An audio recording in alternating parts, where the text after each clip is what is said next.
Mó barato, né? Você vai assistir alguns lances de futebol agora. Agora, já imaginou se você pudesse ganhar dinheiro enquanto assiste esses jogos de futebol? Pois é, existe uma profissão onde mais de 5 milhões de pessoas no mundo todo trabalham assistindo jogos de futebol, ou seja, ganhando dinheiro assistindo jogos de futebol, sem ter que vender nada pra ninguém, nada. É só você, seu computador e acesso à internet. Quer saber mais como é que funciona? Clica no link aqui embaixo que eu te mostro, beleza? Grande abraço. Então, o Corinthians no segundo tempo também perdeu seus gols novamente. O Corinthians ele não pode dar o mole que ele está dando. Nesse tipo de jogo, Pascoal, tudo bem, era Ferroviária, é um adversário aí, talvez menos qualificado do que um time grande aqui de São Paulo. E essa cabeçada que você falou, foi na mão do goleiro. Sim, e o Gustavo não costuma perder esse gol. Por exemplo, esses gols que o Corinthians perdeu, se é contra o Santos, vai fazer falta, cara. Cabeçada foi do Henrique também, no finalzinho do jogo, né? O Henrique cabeceou, o goleiro pegou no susto, mas não dá pra perder aquele Júnior Urso joga, hein, mano? Então, Pascoal, o Júnior Urso, o Cleison foi um cara que, na minha avaliação... O Cleison tem sido o melhor atacante do Corinthians, ou disparado. O Cleison ontem, novamente, ele foi o melhor em campo. Nos dois confrontos, ele foi o melhor. Sabe qual é o problema do Cleison, Sormani? É que muitas vezes ele tenta fazer algo muito mais difícil do que o que ele consegue fazer. Ele tenta enfeitar demais uma jogada ou coisa do tipo. Mas é um cara que não pipoca. Ele não pipoca, Pascoal. É um cara que na individualidade ele consegue quebrar uma marcação. Ontem, novamente, ele faz uma jogada de linha de fundo. Foi praticamente igual o gol do primeiro jogo. Ele faz a jogada para a linha de fundo, ele cruza para trás. Ontem, ao invés do Gustavo, foi o Júnior Urso que chegou pegando o chute ali. É que no primeiro jogo ele bateu rente e a trave. Nesse ele tocou um pouco mais para trás. Mas com certeza, Pascoal, os dois melhores jogadores hoje que o Corinthians tem na linha, aliás, os três. Júnior Urso, que é aquele volante que aparece aí como um fator surpresa na área do adversário, aquele cara que tem uma saída de bola também qualificada. O Cleison pelo lado esquerdo e o Gustavo. São os três jogadores na linha que desequilibram a favor do Corinthians. Agora o restante deixou muito a desejar. O Jadson não entrou bem ontem. Não, o Jadson jogou? Entrou em campo. O Avelar não esteve bem ontem. O Michel Macedo também não esteve bem ontem. Então, querendo ou não, isso aí dificulta muito. Na primeira cabeçada do Gustavo, quem deu passe foi o lateral direito. O Michel Macedo, a bola vem bonita. Sim, mas é um cara que está muito travado ainda, Pascoal. E nem dá para exigir dele. Mas ele é mais defensivo, mais defensivo do que o Fagner. Não dá para exigir do Michel Macedo que ele faça o que o Fagner faz. O Fagner é um cara que é um pilar. O Fagner, se ele deixar uma avenida nas costas dele, que se dane, alguém que marque por ele, porque ele é o Fagner. O Michel Macedo não pode dar essa brecha, né, Pascoal? Mas eu acho que agora, com o retorno do Fagner aí pro final de semana, o jogo de domingo contra o Santos, o Corinthians ele tende a ter uma melhor postura ofensiva também. Porque o Corinthians ele depende demais dos seus laterais avançarem também e fazerem jogadas de linha de fundos. Há méritos para o Corinthians, Flávio? Sim, classificou. O Corinthians não jogou bem nenhum dos dois jogos, mas vinha de 4 partidas boas. Pegou um adversário muito arrumado, um time arrumado. Méritos... não foi. A Ferroviária não foi prejudicada. Tem um lance de um pênalti só no primeiro tempo que eu acho que foi. O lance do Manuel no centroavante? Os dois estão se agarrando na grande área. Mas enfim, não foi um jogo com problemas com polêmicas de arbitragem. Normal. Eu achei que foi, mas realmente achei que foi. Mas houve um gol do Corinthians aí que foi anulado pela arbitragem. Porque estava impedido. Tava. Então, normalmente, quando está impedido... no VAR. Você nem fala nada. Não, mas para quem diz que o Corinthians... Não, porque tem árbitros que brigam contra a imagem do VAR. Embora aí seja difícil. Para você que disse que o VAR aí não anularia os erros de arbitragem aí a favor do Corinthians, está aí mostrando que você está errado. Não, mas se está impedido, até outro dia valia. Oi? Se está impedido, vale o gol? Não vale. Quando está impedido, não vale o gol. Então, se eu fizer um gol que eu estiver à frente da linha ali, eu sair como... Não vai valer. Não vai valer. Mas até reclamar que vai valer. Não vale o gol. Ele falou que o VAR não tiraria do Corinthians os erros de arbitragem a favor, segundo a ótica dele, que é ridícula por sinal. Não, mas o impedimento não precisa do VAR. O bandeirinha, a bola quando é tocada para dentro da grande área, o Gustavo já estava 2 passos à frente. Não, mas o gol estava impedido, foi bem anulado. O lance do Manuel, eu acho que dava para olhar.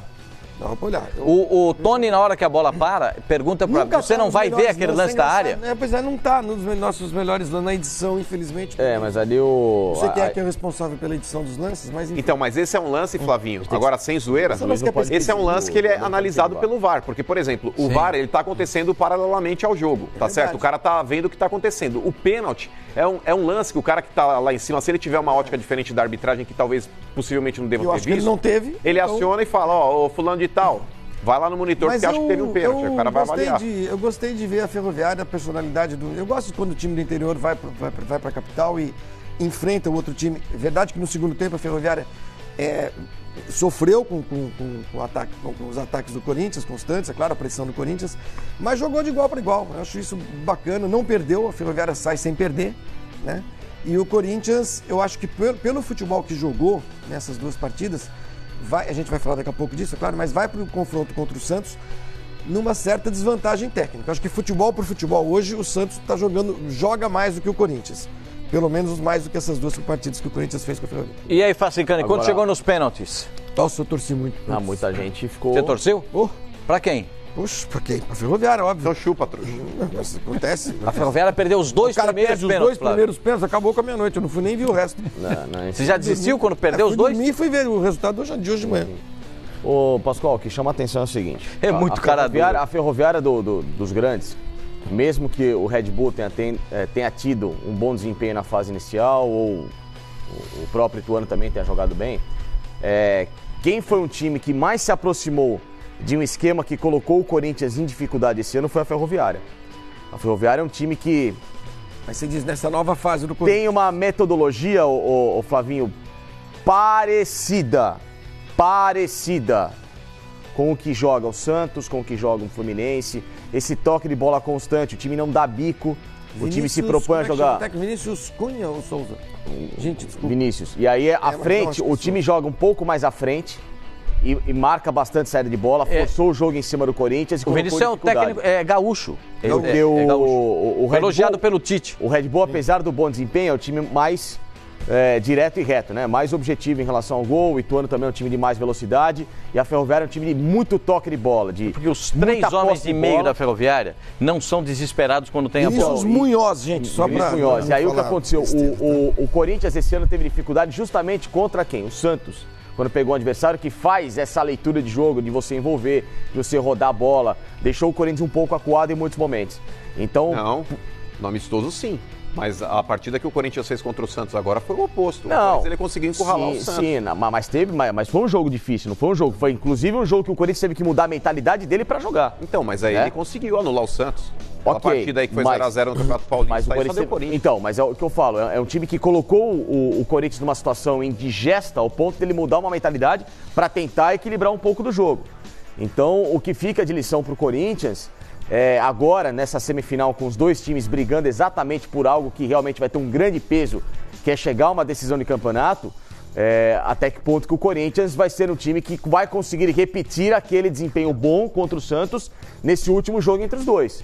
Porque a gente vê que o Corinthians, quando uma equipe adversária mantém a posse de bola, roda, o Corinthians ainda um pouco pesado, com alguns jogadores ainda sentindo um pouco do ritmo desse início de temporada, se torna, não vou dizer uma presa fácil, porque não é, mas o Corinthians entra, sim, em muita dificuldade. Não, o Corinthians dos 4 grandes, Pascoal, nessas quartas de final, foi o que pior jogou. O Corinthians ele jogou um futebol pior do que o São Paulo, jogou um futebol pior do que o Palmeiras. O Palmeiras jogou muito mal o primeiro jogo. O Palmeiras jogou muito mal o primeiro jogo, o segundo jogo foi bem. Principalmente no segundo tempo. O Santos jogou muito bem o primeiro jogo, o segundo jogo jogou normal. Jogou normal. O São Paulo jogou bem os dois. O São Paulo jogou bem os dois. O São Paulo foi o único time que fez 6 pontos. Venceu os 2 jogos. Venceu os 2 jogos. E pra mim foi o único time que jogou bem as 2 partidas. Subiu de rendimento. O único time que melhorou o rendimento foi o São Paulo. Então é bom a gente ficar de olho aí no São Paulo. É bom o Palmeiras ficar de olho, né? O Palmeiras está levando o campeonato em banho-maria. Né? Vai entrar com um time alternativo, mas é aquilo que nós falamos ontem no expediente. O time alternativo do Palmeiras, pelo amor de Deus. Ótimo. O Filipão anunciou de 3 a 4 alterações. Então, não é que ele vai mudar o time inteiro. Acho que vem mais, hein? Mas o São Paulo tá bem. O jogo do Corinthians ontem, eu concordo com a opinião de vocês. Acho que não foi pênalti do Manuel em cima do... A gente não vai nem poder discutir. Não, foi em cima do centroavante. O centroavante, como é que ele chama? O que perdeu o primeiro pênalti. Não, o Thiago Santos, que perdeu o segundo pênalti. Thiago Santos. Acho que não foi pênalti. Achei que o Corinthians não jogou bem. Um futebol muito pobre. Faltou alternativas. O Corinthians estava jogando bem. Mas é aquilo que o goleiro Tadeu falou também depois do jogo. Vocês precisam dar mérito também para a Ferroviária. A Ferroviária propôs um tipo de jogo que dificultou o Corinthians. Verdade. Agora, os 2 gols do Corinthians contra a Ferroviária nascem no mesmo lugar. Isso é uma falha do Vinícius Munhoz ou do lateral do Diogo... Diogo Matheus. Diego fez um golaço no primeiro jogo. Isso. Né? É Diogo Matheus, não é? Diogo Matheus, acho que é isso. O Diego. E ali, com certeza, o São Paulo ele viu os 2 jogos. O Vitor Ferraz vai ter uma ajuda ali do Alisson, com certeza. Vai ter a ajuda dele ali. E isso é um ponto interessante ao Corinthians, porque o Alisson adora tomar cartão amarelo. Então, de repente, o Corinthians forçando o jogo por ali, contra o Santos, no domingo, pode levar o Alisson a tomar um cartão amarelo. E eu acho que ele tá com 2 cartões. Aí ele ficaria de fora do outro jogo, com 3 cartões. Mas enfim, voltando ao Corinthians. Acho que o time caiu de rendimento em relação às 4 últimas partidas que o Corinthians fez na fase de classificação. Tanto é que eu falei aqui, o Corinthians é o time que está jogando melhor e cresceu na fase importante. Eu colocava o Corinthians como favorito ao título. Você falou, acho que o Corinthians vai ser campeão. Lembra? Eu falei, até porque o jogo do Palmeiras não encaixa com o jogo do Corinthians nesse momento e o Corinthians vai acabar sendo campeão. Mas depois desses 2 jogos contra a Ferroviária e do que o São Paulo jogou, eu acho que a gente tem que começar a olhar para o São Paulo também, e eu vejo uma igualdade muito grande nessas 2 semifinais. Não tem favorito. Com os jogos das quartas de final, você mudou sua opinião? Sim. Por exemplo, a grande decepção para mim das quartas de final. Red Bull. Grande decepção. A Ferroviária jogou o que a gente esperava que o Red Bull fosse jogar. Que o Red Bull fizesse uma vitória contra o Santos. Levasse para as penalidades. Um confronto ali, ó. Um jogo melhor. O Red Bull foi uma grande decepção. Time nervoso. Os jogadores rendendo abaixo do que podem render. E o Antônio Carlos Zago, que para mim fez um ótimo trabalho na fase de classificação e durante a fase de classificação, para mim foi o melhor técnico do campeonato. A gente pode dividir a fase de classificação e as finais. Quem vai ser o melhor técnico nas finais? E quem foi o melhor técnico na fase de classificação? Para mim foi o Antônio Carlos Zago. Porque fazer o que ele fez com o Red Bull, uma equipe modesta, levar a melhor campanha, não é pouca coisa. Aliás, muita coisa. Com essa passagem do Red Bull para Bragança Paulista, vai sobrar uma vaga no Campeonato Paulista. E serão 3 que subirão do A2. Está decidido isso? 3 que subirão do A2, os 2 primeiros colocados e mais o melhor tecnicamente, o 3º colocado no campeonato. Agora, a gente tem que ficar atento, hein? Porque o Red Bull não está apenas passando o seu time para jogar lá, não. Ele vai investir em estrutura em Bragança Paulista. Em estrutura e vai reformar o estádio também. Grana eles têm. O investimento vai ser de 45 milhões de reais no Bragantino. O Bragantino deve mudar de nome a partir acho que do ano que vem só, né, como RB Bragantino. É um acordo semelhante com o que a Red Bull fez na Áustria e na Alemanha, né? Eu tô com a voz ruim. Salzburg.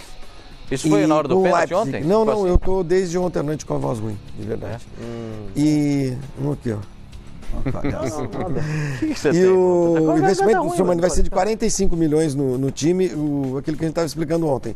O Red Bull Brasil deixa de existir. O RB Brasil, né? Esse time com esse nome deixa de existir. O Bragantino mantém a sua vaga na Série B do Campeonato Brasileiro. Como é que você enxerga isso daí? Com os olhos, né? Você queria enxergar eu não sou. Eu não sou. Você pergunta isso pro Brandão? Hoje não é impossível que o seu Brandão faleceu. Eu não sou contra. Eu sei que você vai querer contrapor com a história da Crefisa, talvez. Nem precisa. A Red Bull. Eu acho que a Red Bull. Você está prevendo a jantada que você vai tomar agora? Não, eu acho que assim, a Red Bull, a empresa Red Bull, ela já há muitos anos, ela usa o esporte como ferramenta de publicidade. Eu acho isso positivo. E não dá para dizer nem que... não pode. Não, calma, deixa eu falar. Não dá para dizer nem que é oportunista, porque isso é uma política da empresa, né? Tem uma equipe de Fórmula 1, tem mais de uma equipe de futebol, investe em competições radicais, patrocina atletas que disputam campeonatos de surf, de skate, enfim. Ela usa o esporte, eu acho que usar o esporte como ferramenta de publicidade, eu acho muito positivo. Eu não vejo nada de mal, até porque o trabalho que todos os times da Red Bull, o trabalho que eles fazem é muito bom. Mas em algum momento, muito sério, Flavinho, né? a Red Bull, ela começou por algum esporte. Fato. Ela começou com a Fórmula 1. Então, começaram com algum esporte. A Crefisa, ela pode ter usado o futebol para ampliar seus horizontes. Mano, a gente sabe... Não, mas aí... A gente não pode ser ingênuo. A Leila veio aqui e falou que não é nada disso. A gente Eles sabe... investiram no Palmeiras pelo coração. E outra, não é... Mas nada pode fazer, Sim, claro. daqui a um tempo... Por exemplo, o Palmeiras monte um time forte de basquete. Sim. Um time forte de voleibol. Invista na natação. No surf ou no skate, sei lá, alguma coisa. Eu não tenho... Deixa eu deixar bem claro. Eu não tenho nada... Porque o molde que a Red Bull está fazendo contra a Crefisa. A Red Bull está funcionando como se fosse uma Crefisa na vida Não, a Red Bull está comprando um clube. Não, está comprando. Ela está comprando diferente. Ué, mas ela tem um time. O Red Bull vai... O Red Bull as pessoas estão falando assim, qual é a chance do Vanderlei Luxemburgo voltar para lá? Existe? Eu acho que não. Se fosse a família Chedi que tivesse investindo, acho que sim. Pode ser que sim, mas quem vai gerir esse dinheiro, quem vai trabalhar com essa grana, você diz o Red Bull. Mas você diz o Luxemburgo ir para a Red Bull como... Técnico como técnico pode ser até. Imagina, eu acho que eles vão ficar com o Antônio Carlos. Vão ficar. E a chance de subir no primeiro com a estrutura momento, que eles vão montar para a Série A